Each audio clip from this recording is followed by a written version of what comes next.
EC2, pessoal.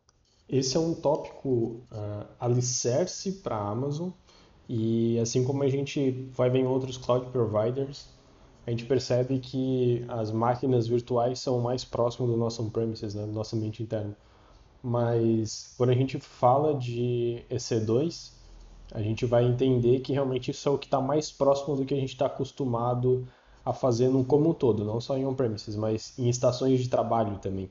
Quando a gente virtualiza uma máquina, a gente quer brincar com ela, quer acessar e papapá.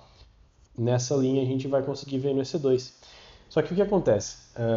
A experiência tu pode comparar em nível de conceitos algumas coisas, mas muda muito a forma como tu usa esse recurso dentro de um cloud provider. Por exemplo, a gente tem claramente muitos benefícios em relação a tipo de especificação de hardware que a gente pode entregar, e a gente também tem muita flexibilidade em relação a networking, a acessibilidade e também ao quanto isso é flexível para a gente, porque a gente está acostumado a ter um servidor, uma máquina virtual, que ela vive e tu nunca mais vai querer terminar ela. A gente começa a brincar com essas coisas um pouco mais dinâmicas, né? E não que não deva fazer isso fora de cloud provider, é possível, mas na Amazon, assim como outro cloud provider, a gente começa a querer brincar, estimula mais a gente brincar com essas máquinas de uma maneira muito mais dinâmica. Então elas sobem, morrem e cria outra de novo, se for o caso. Vou mostrar para vocês alguns pontos bem legais dos serviços de EC2. E não necessariamente eles são todas as possibilidades de EC2, mas é importante vocês saberem o que eu vou estar comentando. Se vocês acharem interessante esse tópico, assim como os anteriores, a gente faz um vídeo extremamente prático, subindo e provisionando tanto na mão quanto com uma ferramenta de infra como código. Então sobe uma máquina virtual, sobe um EC2, configura uma imagem dentro dele. A gente até já fez um workshop sobre Terraform e a gente pode falar mais sobre ele em uma linha bem próxima da Amazon, mas esse workshop ele também pode estar relacionado aqui nessa a nossa uma playlist, vocês vão conseguir encontrar ele no canal do Track, e vocês vão entender melhor do que eu estou falando, como subir como uma ferramenta, como subir essa infra como código, então vale a pena. Mas vamos lá, eu quero mostrar para vocês um pouco mais o console, tá bom? No console da Amazon, então, uma coisa que eu não comentei para vocês, né? O EC2 Elastic Compute Cloud, então a computação na elástica na nuvem, né? Então, o que que a gente vai aprender aqui? Como criar uma máquina virtual, né? Como criar volumes, como criar endereços dinâmicos, como ser dinâmico em relação ao aprovisionamento e decomissão de máquinas virtuais. Então, tudo isso a gente vai começar a ver por aqui também. Então, no dashboard inicial, a gente vê alguns itens que são os que mais chamam a atenção, né? Como instâncias, volumes, chaves de acesso, security groups, que a gente já falou, load balancers, snapshots, etc. Então, a gente vai aqui, por exemplo, em instância, vocês viessem aqui em Launch Instance, vocês conseguem provisionar uma instância. E aí, aqui eu falo de alguns tópicos que são bem importantes, tá? O primeiro deles é a AMI. A AMI, então, é realmente a imagem base que esse teu sistema vai rodar. A gente está muito acostumado também a baixar uma ISO e usar dessa ISO para poder fazer a instalação, né? Aqui tu não vai dizer a ISO tu quer usar, tipo, tu baixar e tu escolher, enfim, no Cloud Provider, eles vão te dar um catálogo gigantesco de opção e você seleciona aquela que melhor se adequa a ti. Cara, se vocês acharem uma imagem que não tem aqui que vocês precisem, me avisa, porque dificilmente isso vai acontecer. E claro, porque também tem as AMIs de comunidade. E você também pode criar sua própria AMI, tá? Então, nada impede de, por exemplo, você pegar uma imagem que está aqui, subir a instância, mexe tudo que você precisar mexer e a partir disso você cria uma AMI sua, uma AMI da sua conta. É muito comum as pessoas fazerem isso para poder garantir que as réplicas das instâncias, né, quanto as cópias dessas instâncias, tenham o mesmo perfil, tenham a mesma característica e já venham pré-configuradas. Inclusive nesse workshop, nesse hands-on que a gente fez de Terraform, A gente explica como fazer isso via Terraform. É só acompanhar naquele vídeo também. Beleza? Mas então aqui vocês vão ter aqui em Quick Start algumas imagens mais utilizadas. A Amazon ela tem uma imagem que é essa Amazon Linux. E essa Amazon Linux ela é muito performática para os serviços da Amazon. Digamos que ela é essa camada de sistema operacional muito mais otimizada para o ferro que está dentro da Amazon. Então vocês vão perceber que essas imagens, além de seguras, porque elas realmente passam por uma série de validações antes de estarem aqui, claro, além de seguras, elas também são bem estáveis e bem performáticas. Não que as outras de comunidades não sejam performáticas, mas é comum tu ver muita gente utilizando essas imagens como base para criar outra imagem depois, por exemplo. E aí vocês estão vendo aqui já embaixo um Free Tier Eligible. O que que é isso? A gente falou sobre bilhetagem que muitas coisas são pagas por consumo, né? Só que ao mesmo tempo, algumas coisas elas também são gratuitas, tá? Então, gratuitas até que ponto, Jeff? Você tem um período de gratuidade de um ano, se eu não me engano, onde você vai ter alguns dólares que vocês podem usar como vocês quiserem. E alguns serviços, no geral, eles acabam nem sendo precificados mesmo. Enfim, então vocês podem usar esse serviço de graça até certo ponto. Então, ali é porque ele é elegível, não quer dizer que vai ser de 100% de graça, você pode acabar pagando em algum momento, mas vai ser pouca coisa de qualquer maneira, porque esse aqui é mais barato. Mas você pode conseguir a gratuidade nisso. Se você está naquele período de gratuidade e tu pegar alguma imagem que não é elegível, vai ter que começar pagando. Mas vale a pena para brincar, tá? Então depois que vocês selecionam a imagem base, o sistema operacional, a gente começa a escolher o tipo da instância. Falei disso também na parte de bilhetagem, que conforme a família da instância vai mudando, também vai ficando mais caro, mais barato, mais performático. Aqui tu começa a ter um depara de tudo isso. Então, tanto de EC2, esse conceito também vai valer para outros serviços, como eu disse, de RDS, Elasticsearch e afins. Tu vai poder ter um comparativo de quantidade de CPU, quantidade de memória, limite de tráfego de rede. Isso tudo tu também vai achar numa documentação da Amazon. Se botar ali, por exemplo, EC2 specs, ele vai trazer certinho as especificações das EC2 em uma documentação oficial deles, tá? Mas aqui vocês vão ter algumas opções de, de instâncias, tá? E vocês vão ver que algumas delas estão desativadas. Tem duas opções para um tipo de instância estar desativado. Ou ela realmente não é compatível com a arquitetura da sistema operacional que a gente pegou, nesse caso aqui, ela não é suportada. Ou então, e aí eu acredito que ela apareça, mas fique como disabled, quando na sua região, né, então eu estou em Virgínia, esse tipo de instância não é compatível. Então, às vezes você vai querer criar um servidor em São Paulo, mas aquele hardware, aquela família de instância não existe naquela região. Pode acontecer, você vai tomar um deny na cara e segue a vida depois, tá? Então, às vezes isso acontece quando a gente está usando infra como código e não consegue ver essa informação tão claramente, né? Via console web a gente vai ver isso mais fácil, tá bom? Então, aqui, por exemplo, o T2 Micro é elegível também a gratuidade, e aqui eu tenho as especificações, vocês vão ver aqui que tem várias informações aqui para baixo. E a gente tem também a parte de storage, né? O EBS é um disco padrão da Amazon, né? E você também tem como botar um disco SSD, que é mais performático em leitura e escrita. E você consegue definir aqui várias informações de storage. Também você consegue otimizar ele.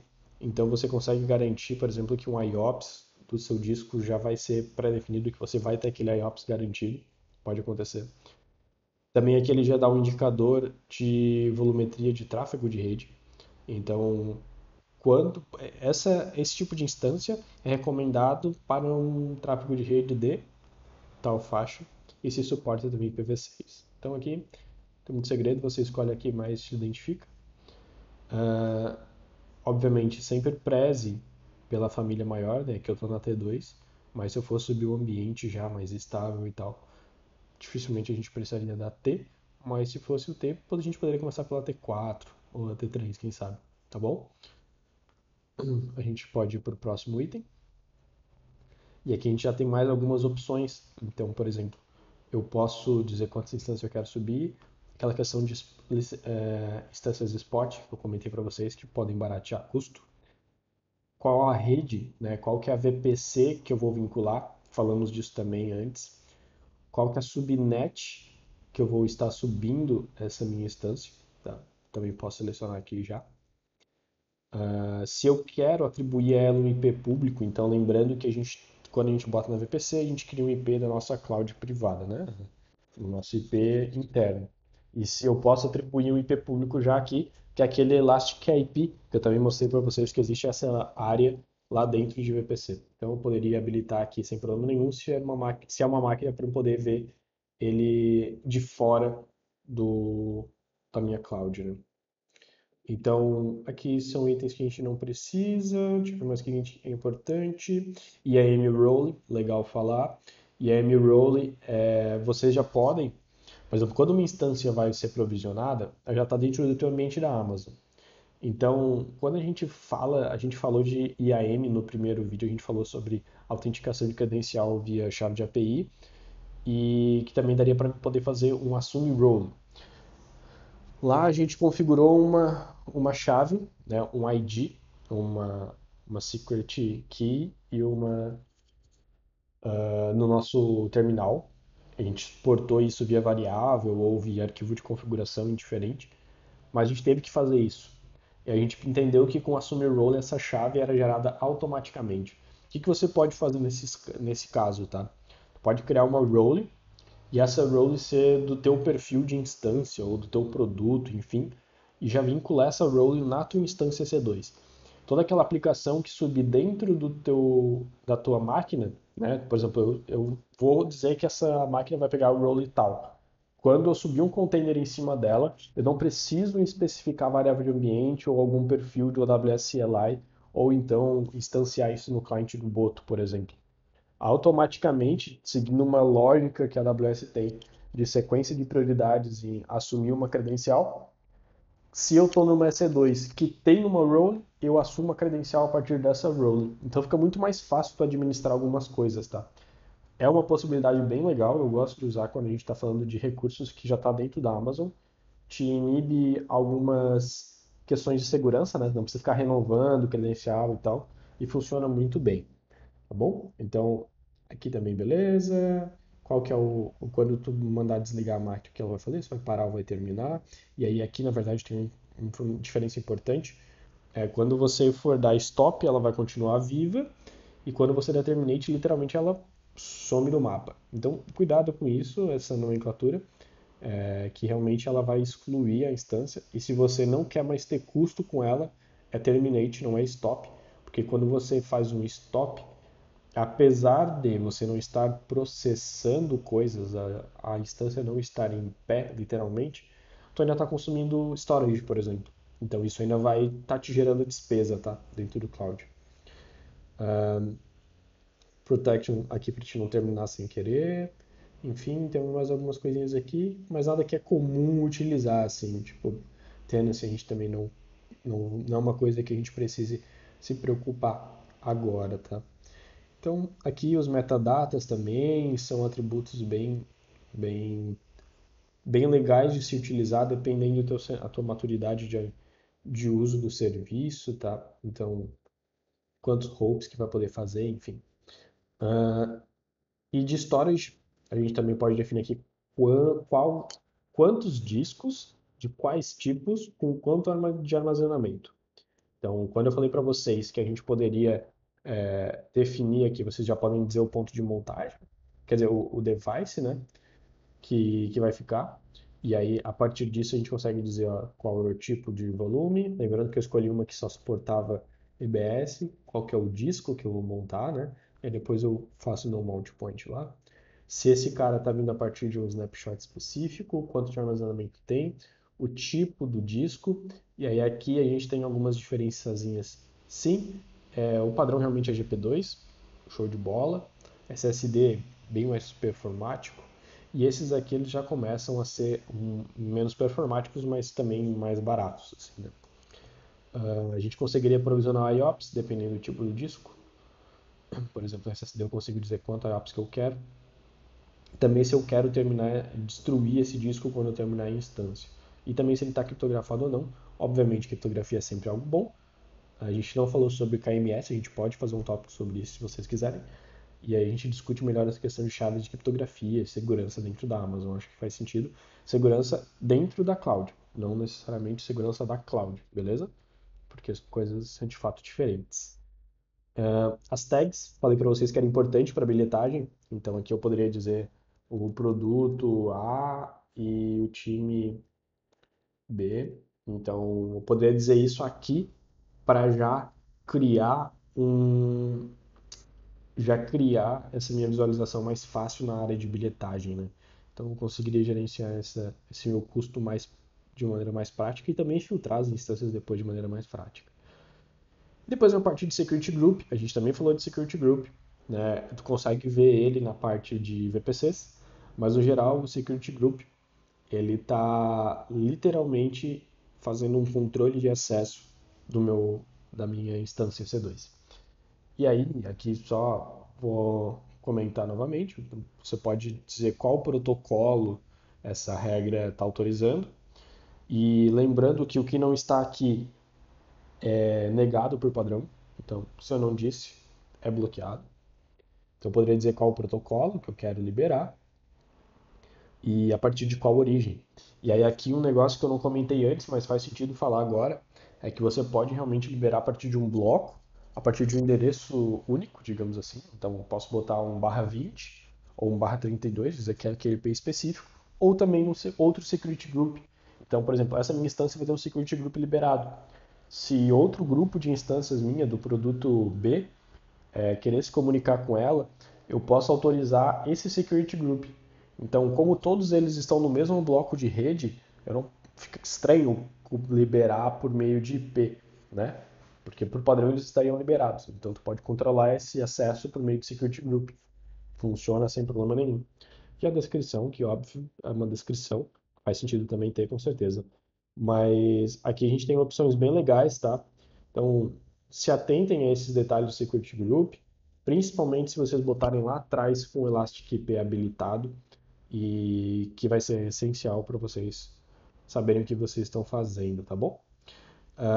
E aí, então, galera, depois aqui a gente apenas revisaria, né? Criaria aqui, selecionaria o AMI, veria se está tudo certo, os demais detalhes da instância, questão de storage, de tags e launch, tá? E aí quando a gente for fazer launch, ele vai perguntar aqui sobre o par de chaves. E aí vem um negócio legal. Par de chaves são literalmente aquelas chaves SSH que a gente está acostumado a utilizar para poder acessar algum recurso. Então, tu cria um par de chaves, esse par de chaves fica retido dentro do teu cloud provider, né, dentro da tua Amazon, e tu exporta a tua chave primária, né, só uma vez, ok? Então, tu tens a chave pública e a chave privada, né? A chave privada, tu criou esse par de chaves, tu pega, depois esquece. Dentro dessa instância, ele já vai liberar para a gente um par de chave que a gente nomear. Então, por exemplo, deixa eu ver aqui se eu tenho algum par de chave criado nessa conta. Não tenho. Poderia criar aqui um LabTrack. Eu posso baixar esse par de chave sem problema nenhum, tá? E aí fazer um launch instance. Ele vai vincular esse par de chaves com essa minha instância C2, tá? E aí depois, quando a gente vir aqui na instância, ele vai estar como pendente, beleza? Normal, né? E aqui a gente já vai ter as informações das instâncias como um todo, tá? Então aqui eu tenho a aba de detalhes, com tudo aquilo de informação que eu falei que eu precisaria ter. O meu IP público, então para acessar ele fora da internet seria por fora da minha cloud seria por esse IP.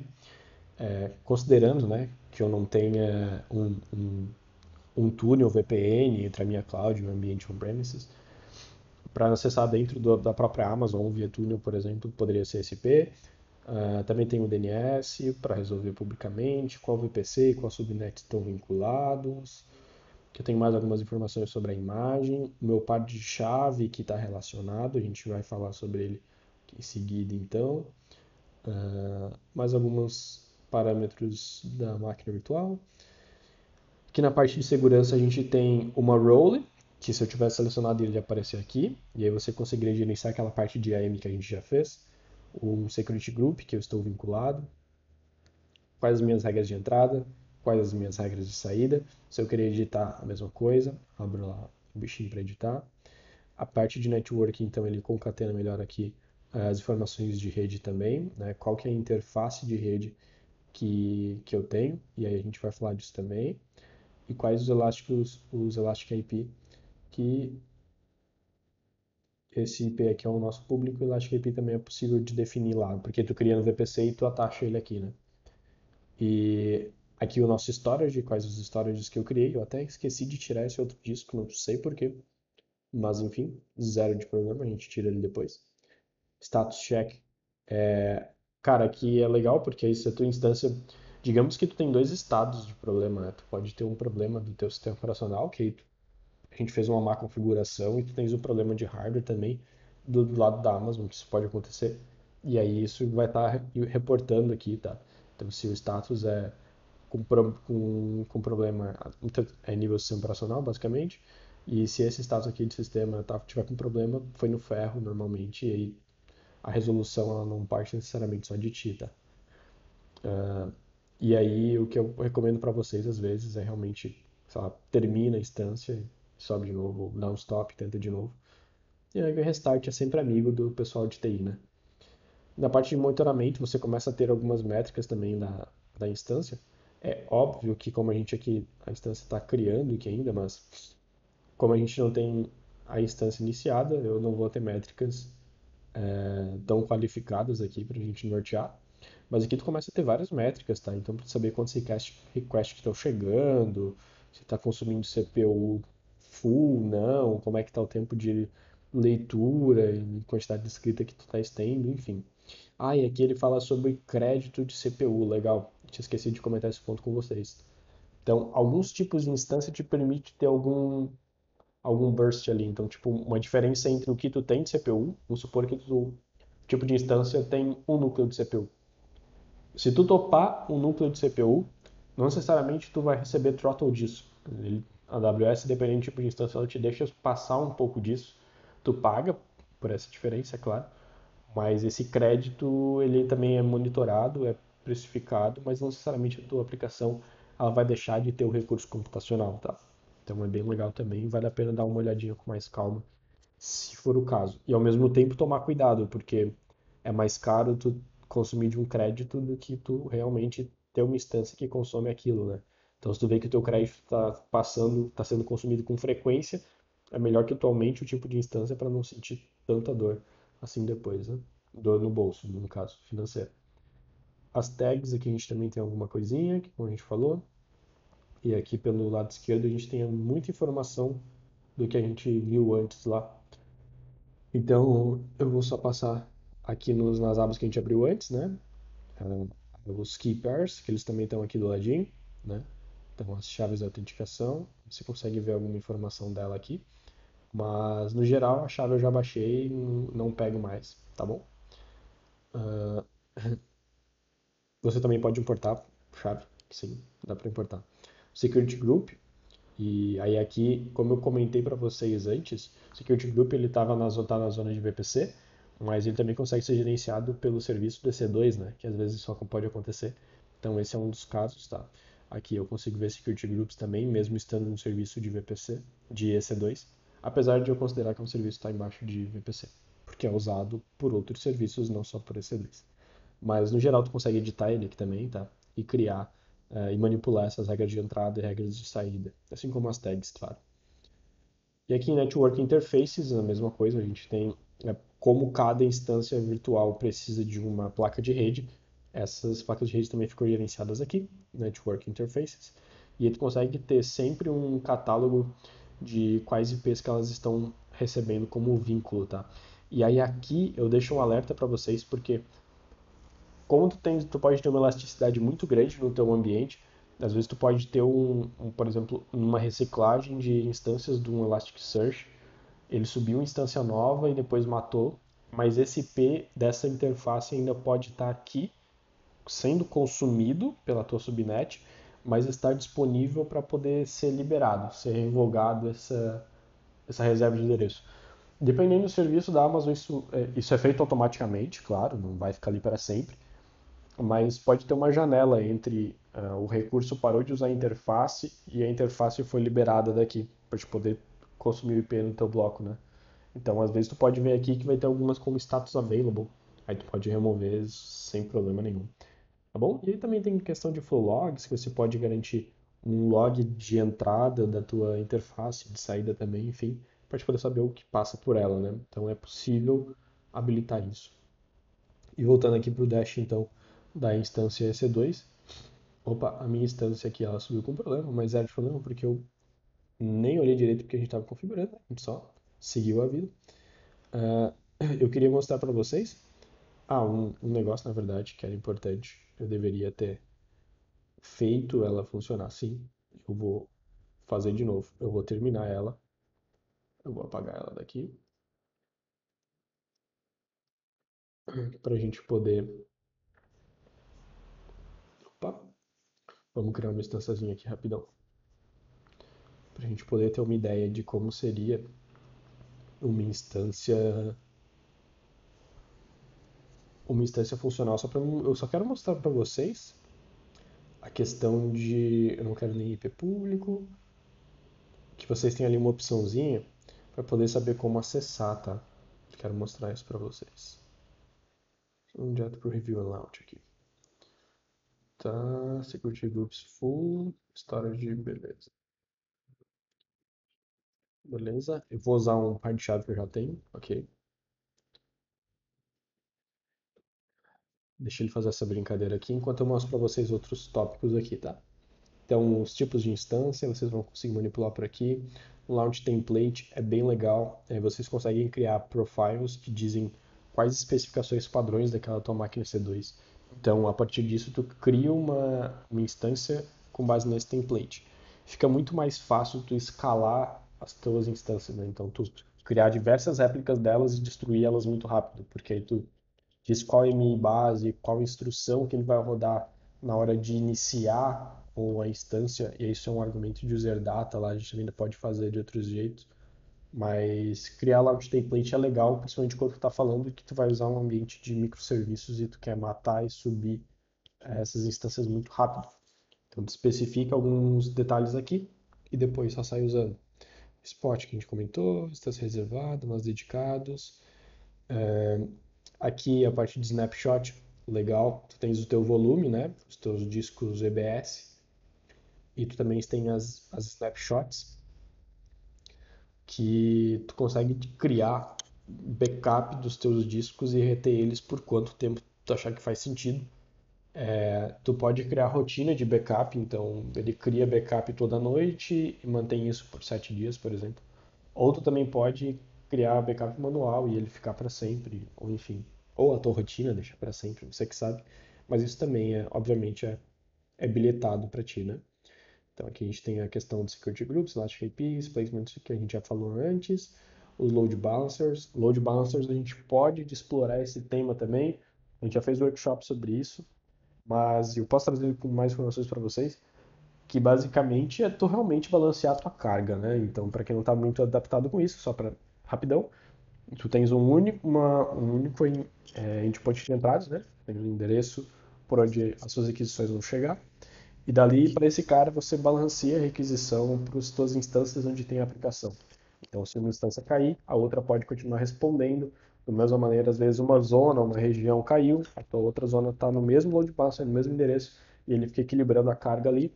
E também por performance, se alguma está muito saturada, enfim, ele vai balanceando a rede. Tá bem legal de fazer, é muito importante tu fazer, e quando tu cria um load balancer, tu automaticamente, conforme a rota que tu definir, tu pode dizer para qual target group, então qual que é o alvo desse meu load balancer. Por exemplo, chegou uma requisição na porta 8443, é para esse grupo de instâncias que eu quero mandar requisição. Chegou uma requisição para a porta 8080, é para outro grupo. Esses grupos são os alvos, são os target groups, e você também poderia gerenciar por aqui. Eles estão vinculados diretamente a vão ser consumidos por um load balancer. E, enfim, aí dali para frente a alegria funciona. E tu também tem os auto-scaling groups, que é o último item aqui de EC2, para a gente fechar. Os auto-scaling groups é sensacional também. Você tem uma especificação de instâncias e fica muito mais fácil de você gerenciar. Tu consegue criar regras para poder tirar, para botar instâncias. Esse teu auto-scaling group ele pode ter com base um instance profile lá de configuration. E aí os dois fazem coisas muito similares, mas é aquilo que eu falei antes de tu ter uma especificação padrão de instância C2 e a partir disso tu cria novas réplicas.